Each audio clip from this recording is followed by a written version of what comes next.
Surat DCP zone 1 માં આવતા 5 police સ્ટેશનમાં અલગ અલગ ગુનાઓમાં કબજે લીધેલ કરોડો રૂપિયાની કિંમતનો વિદેશી દારૂનો નાશ કરવામાં આવ્યો। મહેરબાન પોલીસ કમિશનર શ્રી સુરત શહેર તથા મહેરબાન ખાસ પોલીસ કમિશનર શ્રી સેક્ટર 1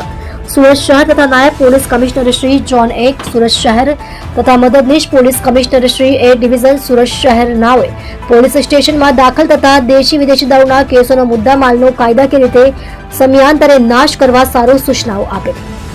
જે અન્વયે નાયબ પોલીસ કમિશનર શ્રી ઝોન 1 વિસ્તારના કાપોદ્રા સરથાણા વરાછા પૂર્ણા સાવલી પોલીસ સ્ટેશનમાં સન 2023-24ના વર્ષ દરમિયાન પ્રોહિબિશન ગુનાઓમાં પકડાયેલ ભારતીય બનાવટના વિદેશી દારૂનો નીચે મુજબનો પ્રોહિબિશન મુદ્દામાલ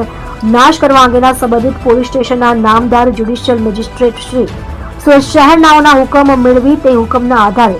આજ રોજ તારીખ 20/11/2024ના કલાક 7:30 વાગ્યાથી રીવીજે ભંડારી નાયબ કલેક્ટર શ્રી સિટી પ્રાંત દક્ષિણ મજુરા સુરત શહેર તથા શ્રી JS તન્ના અધિક શ્રી આબકારી અને નશાબંધી ખાતું સુરત મદદનીશ પોલીસ કમિશનર એ ડિવિઝન સુરત તેમજ સંબંધિત પોલીસ સ્ટેશનના પોલીસ ઇન્સ્પેક્ટર શ્રીની હાજરીમાં પંચો રૂબરૂ ડિંડોલી પ્રમુખ પાર્ક સુરત ખાતે ગુનાઓમાં કબજે કરેલ કુલ નાની મોટી તથા બિયર ટીમ મળી કુલ બાટલીઓ નંગ 86,159 કુલ કિંમત 89,16,876 નો પ્રોહિબિશન મુદ્દામાલ નાશ કરવામાં આવેલ છે।